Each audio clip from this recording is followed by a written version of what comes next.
Recording the presentation, and I'm pleased to introduce, we have two speakers for this session. For strategic design, we have Wes Bassendale and Ernst Arnold, who are both mentors for FRC 1732, the Hilltoppers. Ernst is currently working as a test engineer at Rockwell Automation, and Wes is currently a mechanical design engineer at Milwaukee Tool. So thank you for presenting, and go ahead and take it away, Wes and Ernst. Okay, thanks, Melody. Hi, I'm Ernst. We'll match a voice to a face to a name. And I'm Wes. We'll start with our big asterisk on everything we say. We've both been in FRC, actually. This is our 11th season.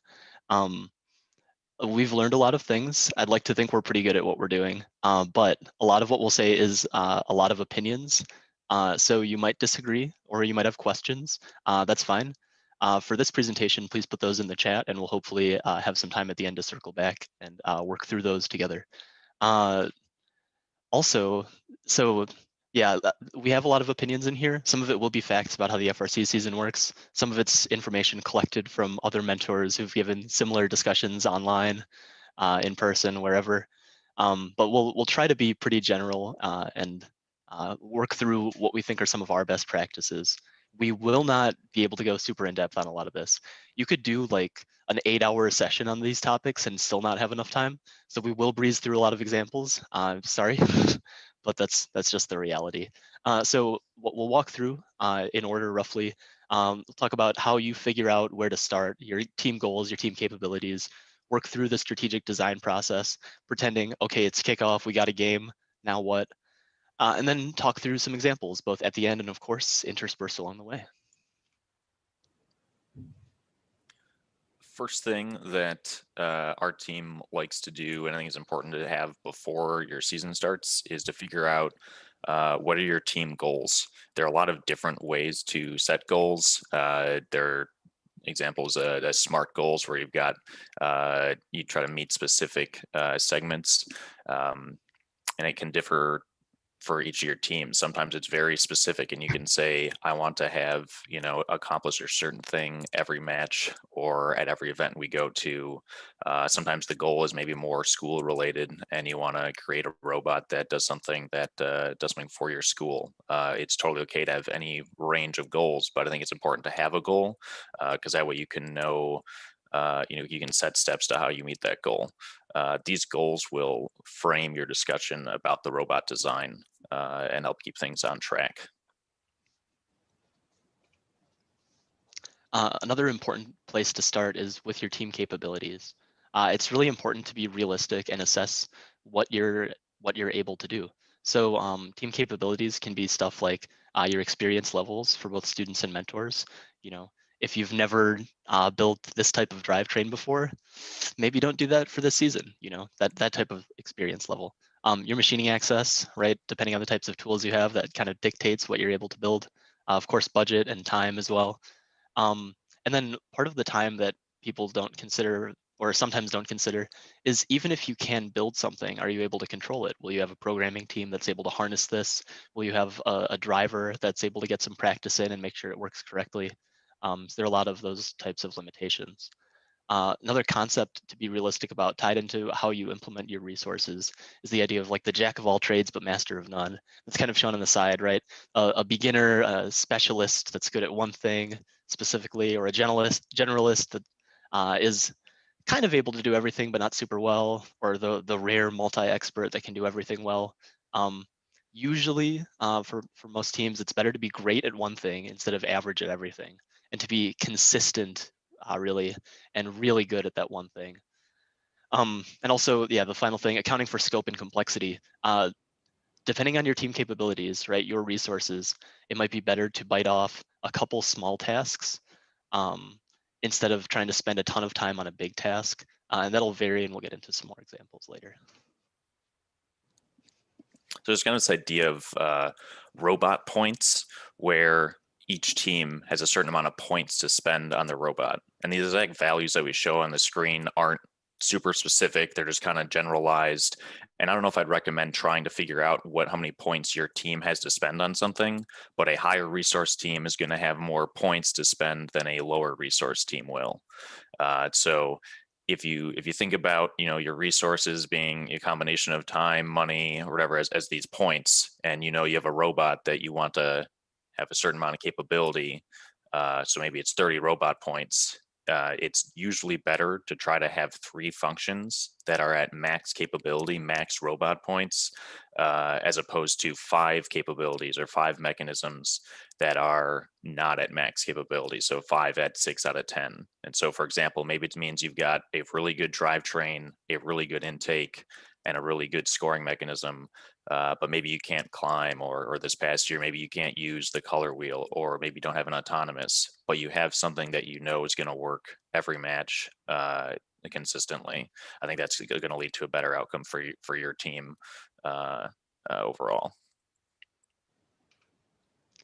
All right, so with step 0 out of the way, it is kickoff. The video just played, you have your rule manual. Now what? Well, I would start point 1 there, read the manual. So this, by going through all of those rules, that'll show you what you can actually do in the game. The video can be a little bit misleading, so going through the manual will clarify a lot of those points about the game. That second point is actually also really important. Read the manual. So that'll make sure that any illegal ideas get ruled out very quickly. If someone says, "Oh, cool, we'll send all 3 of our robots over to play defense," it turns out that's against the rules. You can't do that strategy. So reading the manual will very quickly help you eliminate those illegal strategies. Point 3 there is to read the manual. So you might find loopholes or chokehold strategies. This is where, by being like a rules lawyer and going deep into these technicalities, you can maybe try to find a strategic advantage. Like, this is a protected zone that we can shoot from and no one can touch our robot while we're in there, right? You can find those really cool little advantages in the rule. The 4th point, also important, is to read the manual, but to keep reading the manual. So every, I think, Tuesday and Thursday during the season, a rule manual will come out. Usually it's minor stuff like saying, okay, this line is 3 feet 2 inches from the wall, and that was never in the rules before. But there can also be big changes where they say this type of contact with the bridge is considered grappling and it's illegal. And now your robot design is illegal in week 2 or something. So it's really important to stay up to date with this. Yeah, read it in the first place before you do any brainstorming, and then keep reading it as the season progresses. Something that's important here with keeping up to date with what FRC does, they also have the Q&A, because what really matters for how the rules are written is how FRC intends them to be understood. It doesn't matter how Ernst or I understand how the rules are written, or anyone else. It's how FRC understands the rules are written and how they communicate that to the robot inspectors at events, or the refs at events too, because they're the ones that are actually going to be enforcing these rules. So if there's any a misunderstanding of how a rule might be written between you and your friend, you can think about submitting a question to the Q&A, or just keep up to date with the Q&A and see how other teams are reading things, because your entire team may understand a rule one way, but then it gets clarified in the Q&A and it was different than how you initially understood it. Scoring breakdown.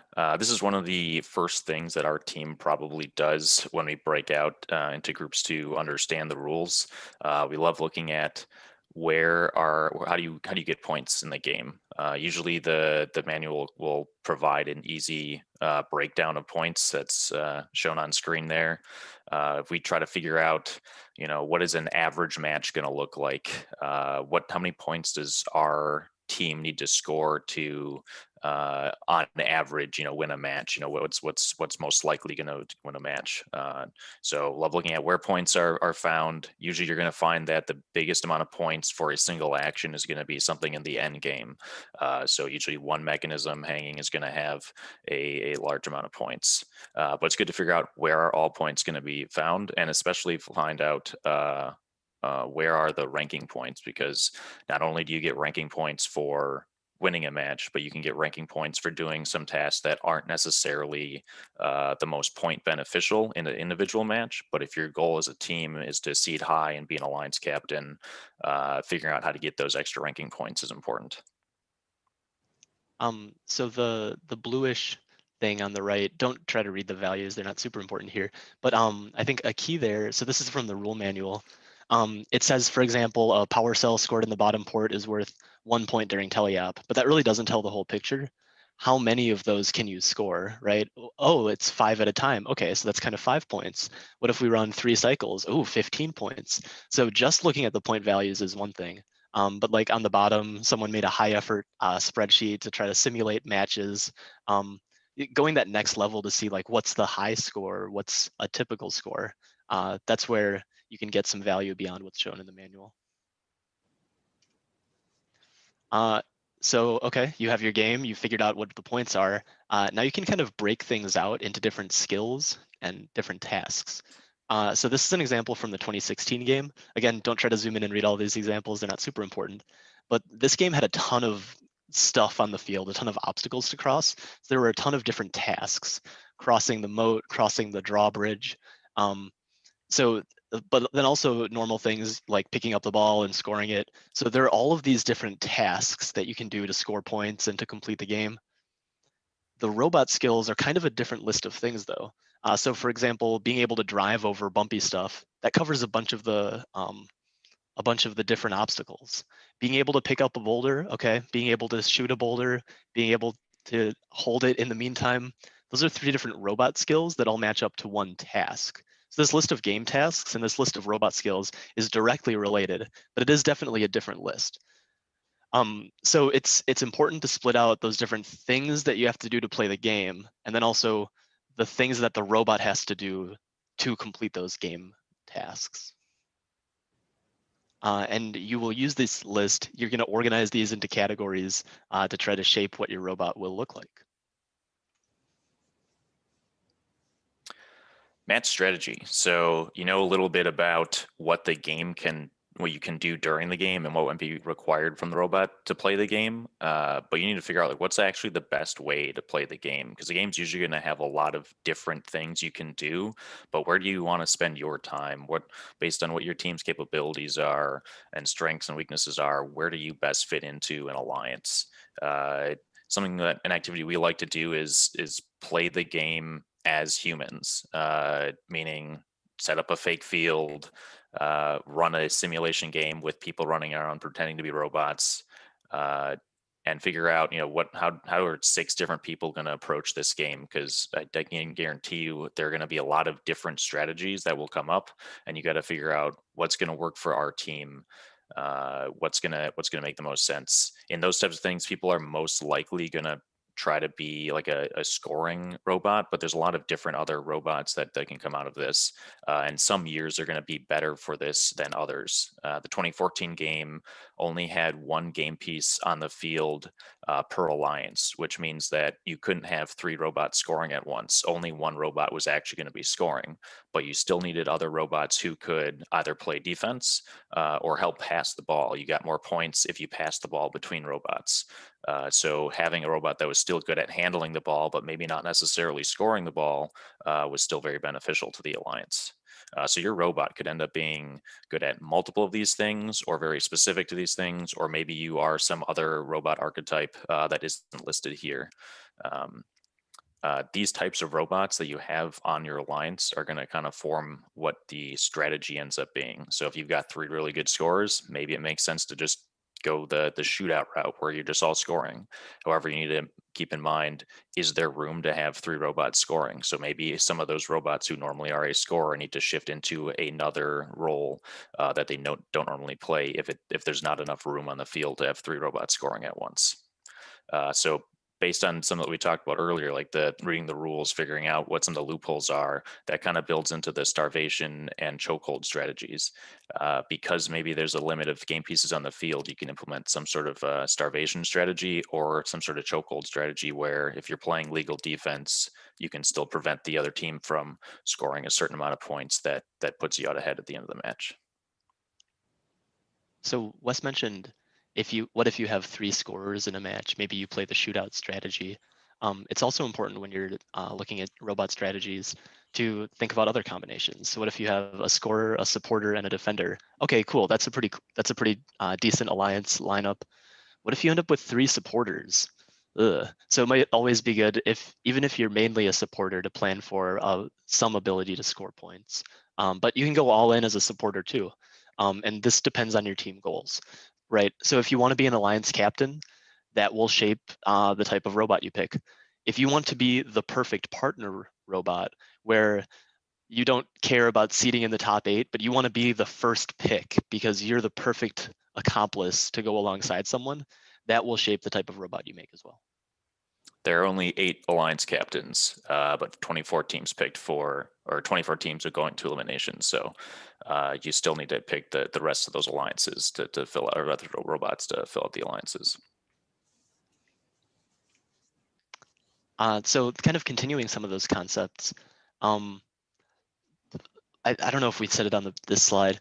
Don't talk about the robot designs yet. We'll get there, but right now you're just kind of defining strategies because you have to know what you want to do before you figure out how to do it. And it's really, really tempting as soon as you start saying, we're going to be a scoring robot, to start drawing things on the whiteboard. And don't quite go there yet, though. It's really important to go through a bunch of different strategies and break them down more and see more of those benefits before you start to get bogged down in designing one of them. It might turn out that the 15th thing that you suggest is what you end up going with.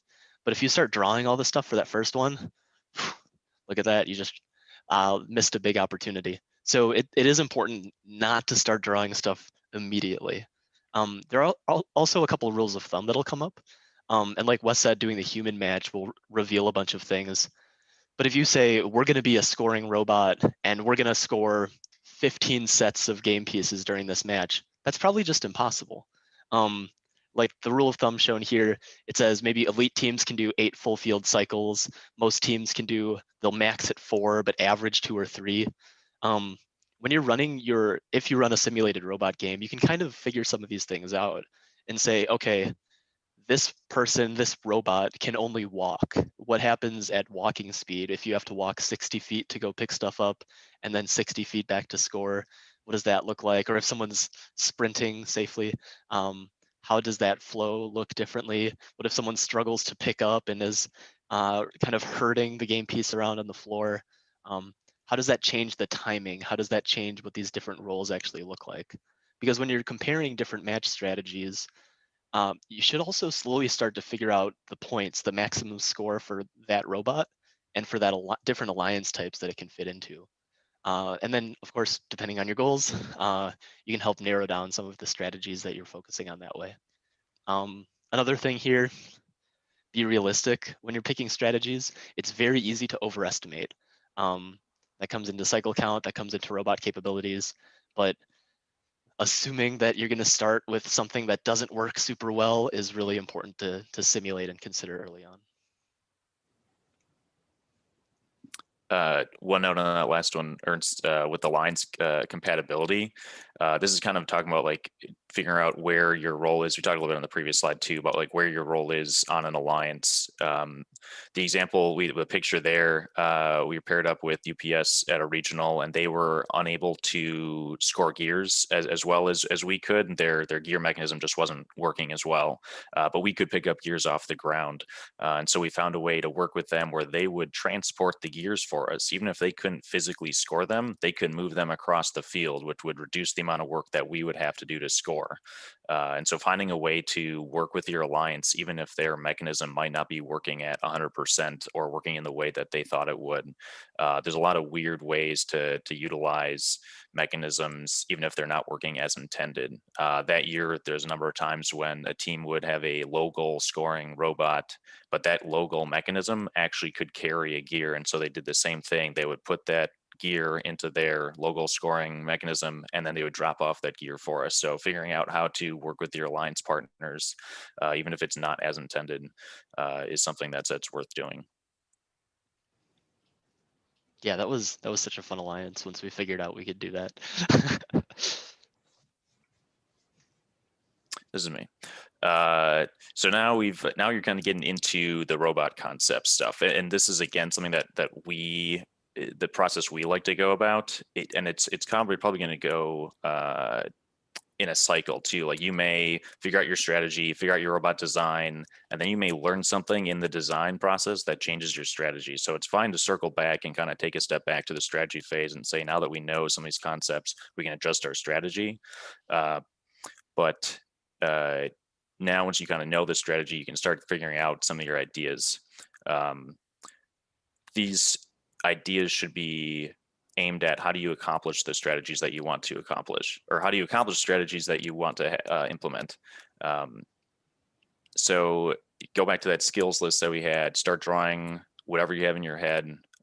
We like to use really anything that we can draw on. So whiteboards, Microsoft Paint, sketch apps on your phone, bag of placement at a restaurant, cardboard and hot glue are all real things that we have used to try and get ideas out of our head and onto paper. You'll eventually get out some of the details, but it's good to kind of figure out how big something might start to be, start planning for where are you going to have room for these mechanisms on the robot.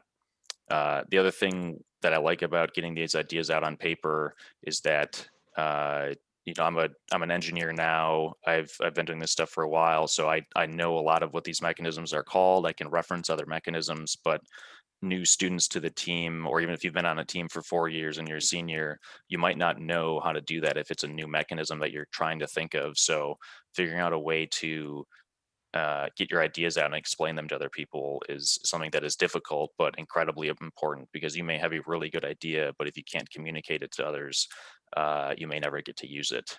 So I've heard of teams using Legos for people being able to mock up their ideas, or we'd reference cardboard and hot glue, or even if you get into a more specific prototype where you know how to build it but you don't really know how to describe it, and then you may build it and someone says, oh yeah, here's the name for that idea that you came up with. So communicating ideas is something that is difficult but is an important task to do. Tying this back to the strategies we were just talking about, if you're saying that our robot is going to be a high goal scorer, by actually drawing that out and thinking about robot space constraints, okay, we know that it can only be a 120-inch perimeter. Well, what does that actually look like then? So by drawing roughly that size rectangle, and if you say, okay, there's an 8-inch ball that we have to fit in there, how does that actually work together? And you might start to find out that some of those ideas that you had, you can cross out kind of early because it's physically impossible, or you have to think differently. So like some of the drawings shown on the right, some of those scribbles, there are different ways that balls fit into different shapes of robots. And this is a really, really key part of figuring out the strategy to actually go with. If it's physically impossible, you don't do it. But it's also important to say, okay, if we want to have our climber and we want to have this scorer, how can those start to fit together? And how do we have to plan for ways that those fit together? So this is a continuous process. You'll keep scribbling, and some of these will make it into CAD, some won't, but it's important to keep doodles going. So we've been kind of hinting at this, but focusing your strategy, how you actually narrow in and select your design is really important. And all those things that we've been mentioning, we kind of hint at that, right? Everything that you're doing along the way, figuring out rules, oh, cool, that's illegal. Figuring out different strategies, oh, we don't want to do that. Figuring out some spatial constraints, we can't do that. Everything that you're doing is slowly focusing in on which strategy you should end up with. And of course, it's important to keep revisiting some of those things. As you refine designs, how will they play together in an alliance? What happens if you're on your own with two partners that don't show up? Maybe you don't care, maybe you're just playing to be the perfect first pick. But revisiting some of those early steps and checking yourself along the way can save some of those headaches. One thing that we've done before, excuse me, it'll be weird this year with virtual kickoff, but going across a huge whiteboard wall, having some big robot drawings, and then listing the key capabilities that it needs. This could be a good way to revisit your robot points and say, this strategy looks cool, this robot concept might work, but that's way too many mechanisms. We can't pull off 8 different discrete mechanisms, so we'll put a big red X through this one. So the different steps along the way are hopefully able to help you revisit some of those constraints that your team might have.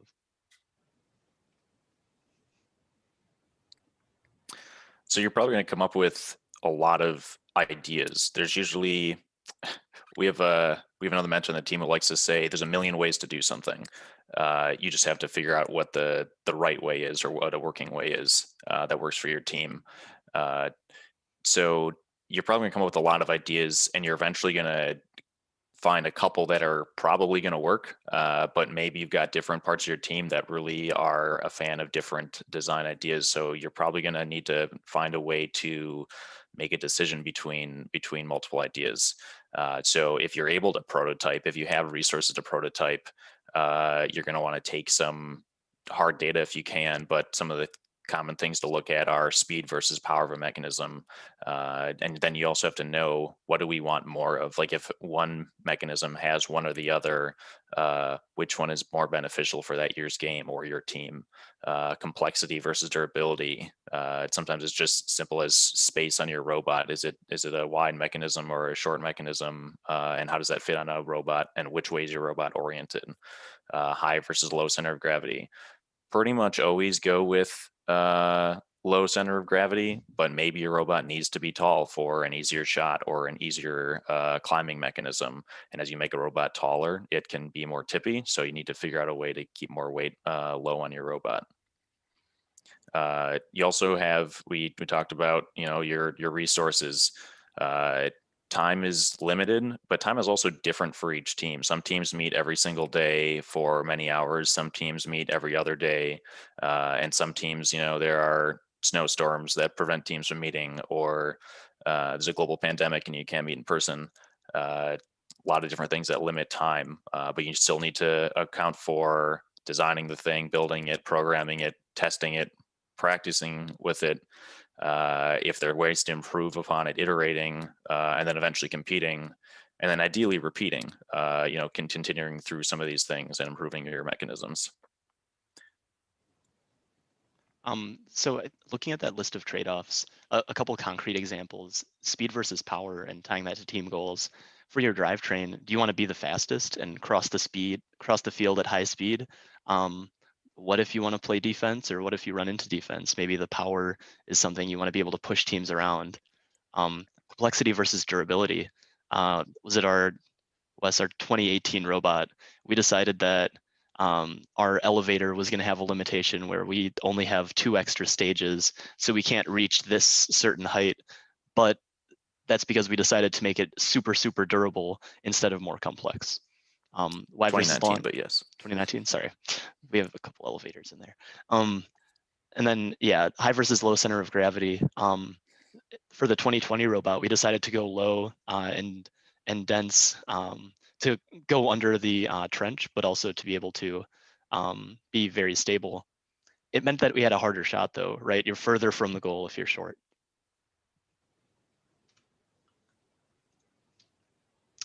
So design selection, wait and try it.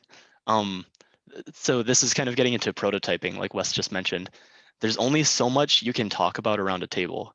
You could spend the entire, you could spend a month or 2 or 4 of build season and competition season trying to discuss and argue about the best way to do something. But sometimes the best thing is to just get to it and prove that out. What's the best material to pick up this ball? How hard is it to pick this up off the carpet? Break out the dustpan, break out some pincers, break out some rollers, and actually test it. This can also help you narrow your design tree. You can see, okay, cool, giant claw, never gonna work. Cross that one off the list. And yeah, this can help you focus in on your path. So that example at the end, if you're, for example, you need to decide how to score balls in the high goal. How do you pick a way to do that? You could do flywheels, you could do a catapult, you can do a puncher. Well, maybe you say, we've done a flywheel before, that's our experience, we're doing it again. Maybe you have extra time, let's prototype a catapult. Oh, that's not consistent at all. Cool, we'll cross that off. The different ways to try to eliminate things. One of those is by physically building some of these different options. Wait and copy. There's a quote that's steal from the best, the rest of it is invent the rest. Sometimes you don't always have to invent the rest, but this is the idea of there's been a lot of games. There's been a lot of first games, and not that they're running out of new ideas, but there's only so many game pieces you can work with. So there's been a lot of different ball games. So there's a lot of different ways to interact with the ball. We've had a couple different versions of discs or boxes. So there's probably some past game you can reference. Climbing is the example there. We've had climbing a number of times. So there's a lot of different ways that the design can get done, and you could look at how successful teams in previous years have accomplished those types of tasks. The other thing is there are teams that are going to be doing early prototypes, and maybe you don't have the ability to prototype every single idea you have, but there's going to be a lot of teams who post prototype ideas to YouTube. They'll post them to Chief Delphi. There's a lot of organized teams that'll do a robot in 3 days. Sometimes they don't always post the results after 3 days. There are a couple of good teams that'll keep active with everything that they're learning, and maybe you'll wait a week and you learn something, but you're probably going to get a lot of good ideas from other teams online that at least maybe they're not fully functional prototypes, or maybe it's not fully fleshed out working mechanism, but it can probably point you in the right direction of saying, I know this material for a wheel does not work well for this game piece, so I need to go with a harder or softer rubber. So there's a lot of options online that you're probably going to be able to get some information from. The other option with this is maybe you aren't competing until later in the season. You're maybe not competing till week 4, week 6 or something, and you know that you can get a couple of these mechanisms done on your own, but there's a harder mechanism you don't really know how to solve yet, or you just don't have the resources to approach it yet. So you could wait and see what a couple of teams do in the early weeks of the competition, or see what they do in their reveal videos and say, that's a really good idea. I could try to figure out how to implement that type of mechanism. What's important there is to 118's everybody. There was a suggestion there. Yeah, there are teams that are going to put out robots that are designed for teams that maybe aren't at the 118 level. 118 is a team that, as far as robot points, they've got 100 robot points. They've got a ton of resources, infinite robot points. So they'll put out, some teams will share ideas saying, here are really easy ways to accomplish the game and still be competitive, and they'll share those ideas.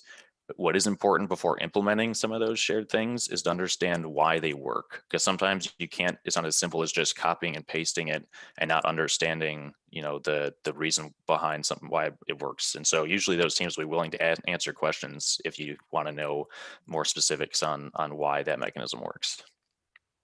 Yeah, it's one thing to know that, okay, these 2 rollers are 6 inches apart. Boom, copy and paste that onto the robot. But what's actually important there? Oh, it's holding the ball with 1.5 inches of compression, which is the sweet spot for holding it correctly. And when you actually understand the mechanism more, you can help. So not only will you implement it well on your own robot, because you can't just copy, you do have to implement it yourself and make sure that it works for you, but you can also improve it and make it work better. So another concept with prototyping and with, overall mechanism selection and trying to figure out what your robot's going to look like is considering how mechanisms interact with each other. So one example here is the game piece flow.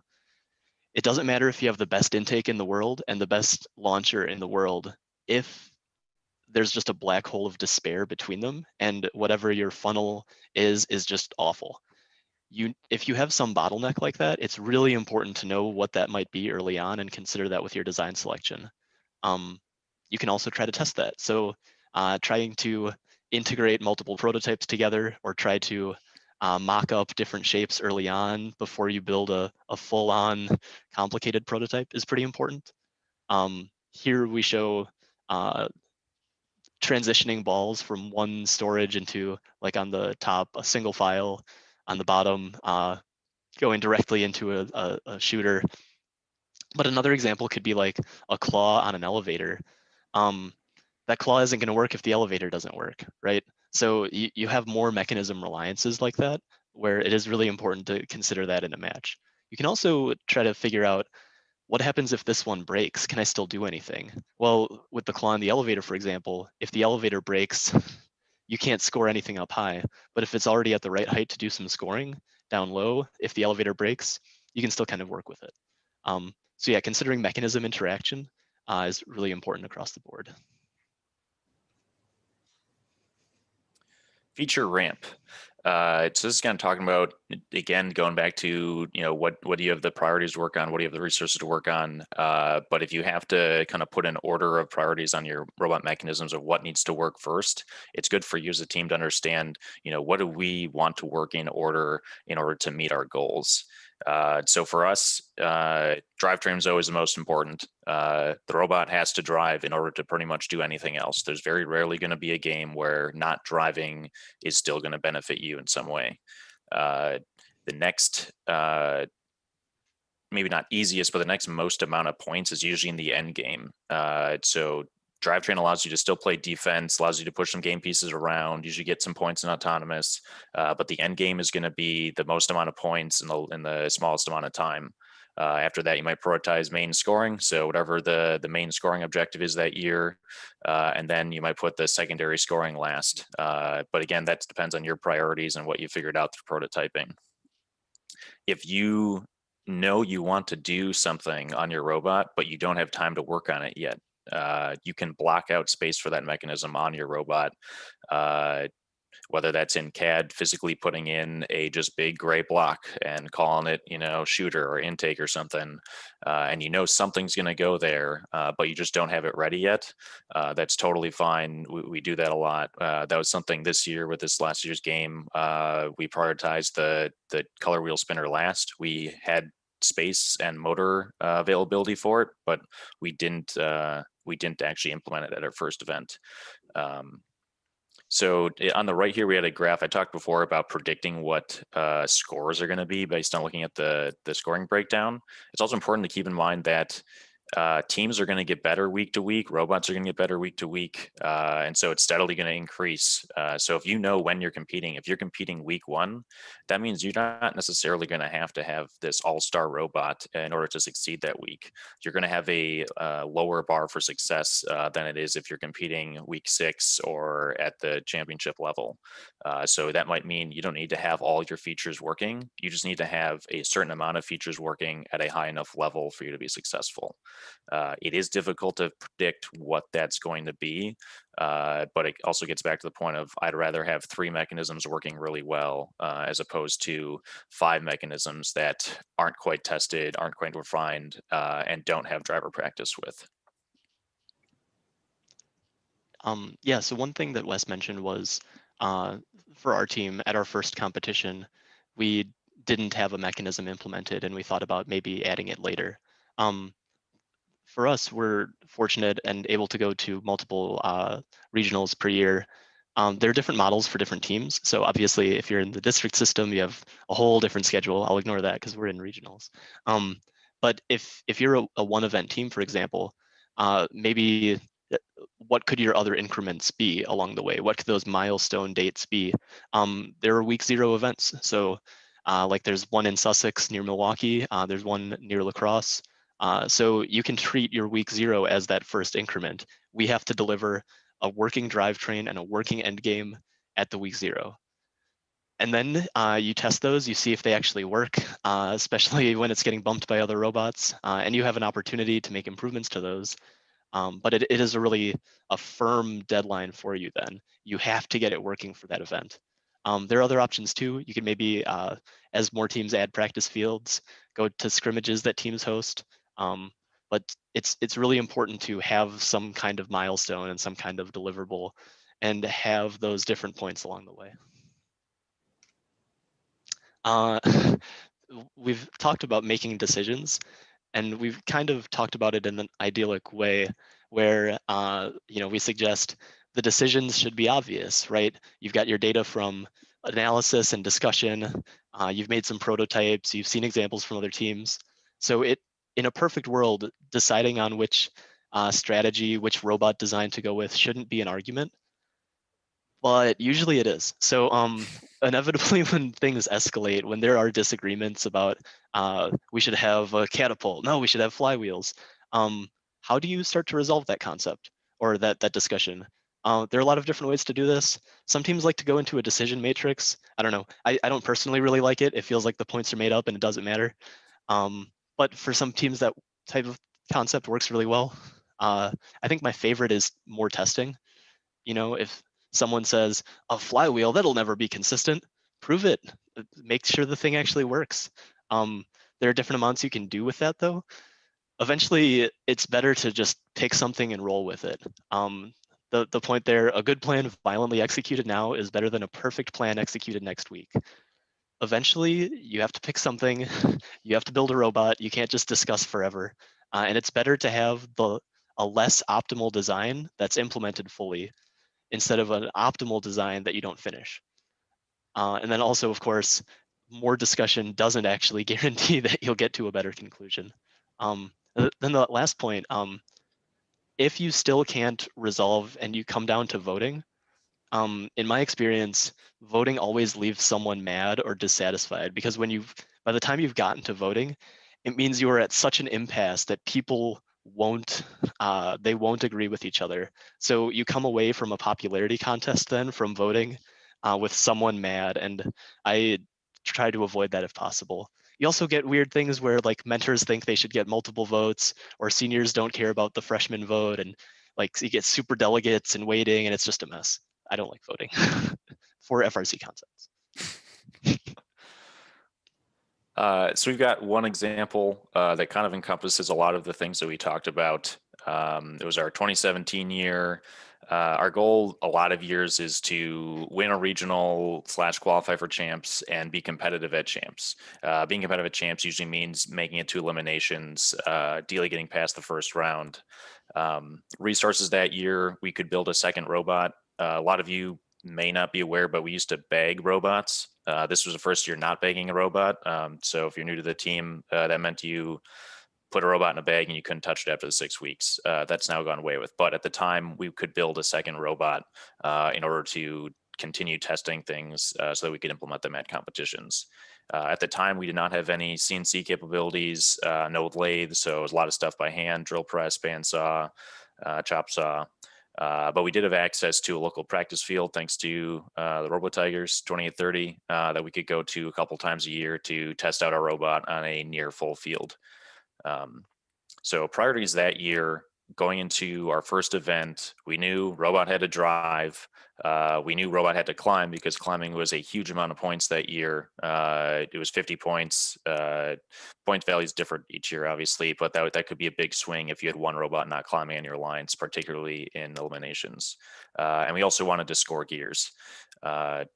We liked the idea of shooting. We knew we wanted to shoot at some point, but the first event we went to, we were okay with not shooting. We thought that we could be successful with just gear scoring, just climbing. And part of that was because we had a ground intake mechanism that a lot of other teams did not have. But we prioritized being able to pick up gears off the ground because we thought that either we were going to drop gears and need to pick them back up, our partners were going to drop gears and need to pick them back up, or the other alliance was going to drop gears and we could steal those gears.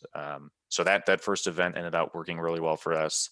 We won largely due to the strategic decisions that we made. The other thing that kind of drove that practice or the decision not to shoot at the first event was because we wanted our driver to have experience driving the robot. We've had some years where we prioritize getting the mechanisms done, and that means our driver does not get experience driving the robot. And it doesn't matter if the mechanism is incredibly good if the driver doesn't know how to use it. So again, it gets back to I'd rather have actually, maybe I was going to contradict myself there, but I'd rather have a driver that can utilize the mechanism than have a really well working mechanism that the robot or that the driver can't use. A good driver can elevate the quality of a robot. Right. So at the next event that we went to, and this again doesn't always work for everybody if you only go to one event, so the priorities kind of shift around. Next event, we did implement ball scoring in order because we knew we'd want to shoot at champs, so we wanted to practice that there, but we didn't give up the option of winning. So we still prioritized winning in a match, but we wanted to shoot more than we scored gears.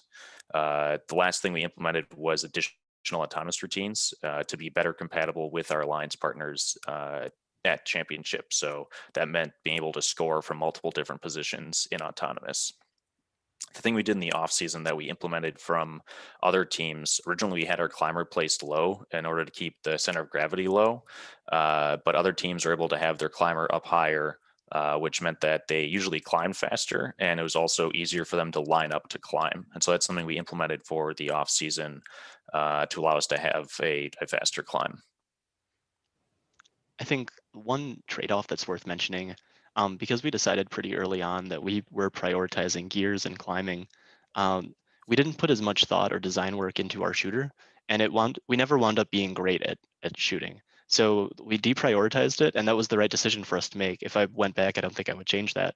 But it sort of boxed us in, and it meant our shooter was decent, but it was never great. And I'm totally okay with that.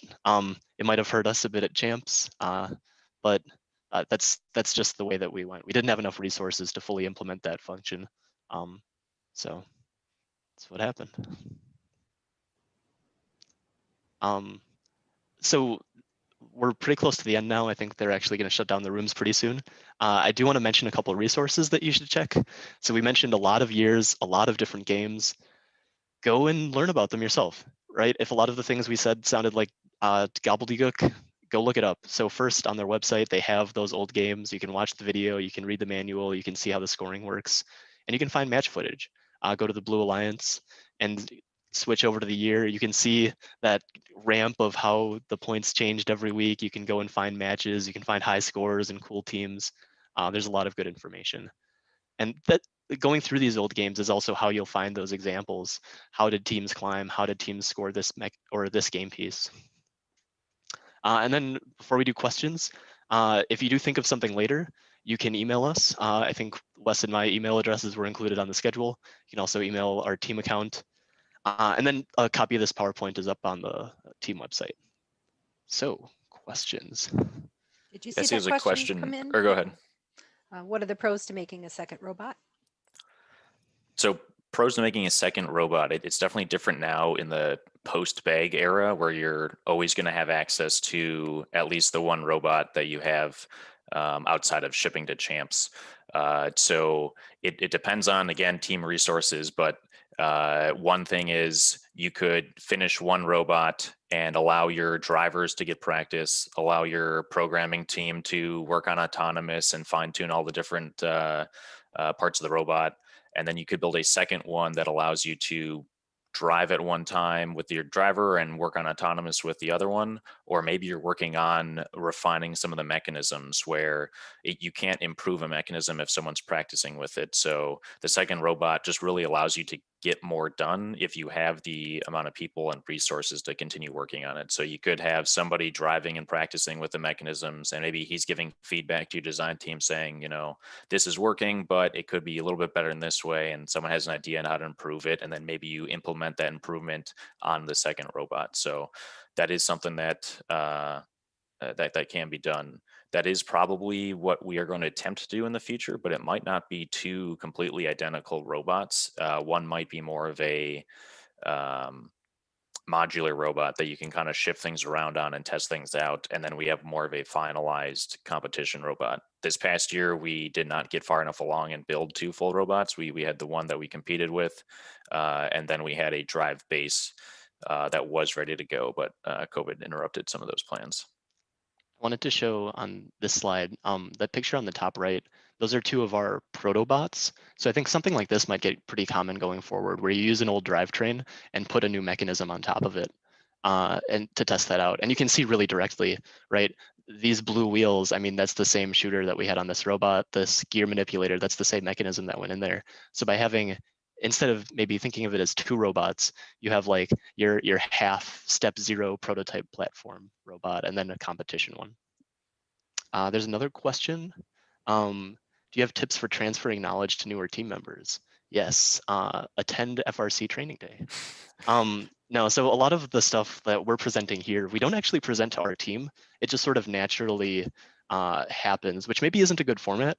The way that we handle training, we try to do it as hands-on as possible and mention these things along the way. So instead of running a session for our new members on the importance of the world of prototyping, we do it. We just dive in and talk about it along the way.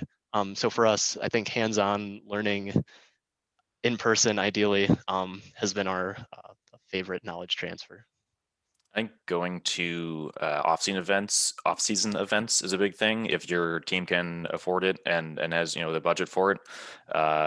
We always try to get have the off-season be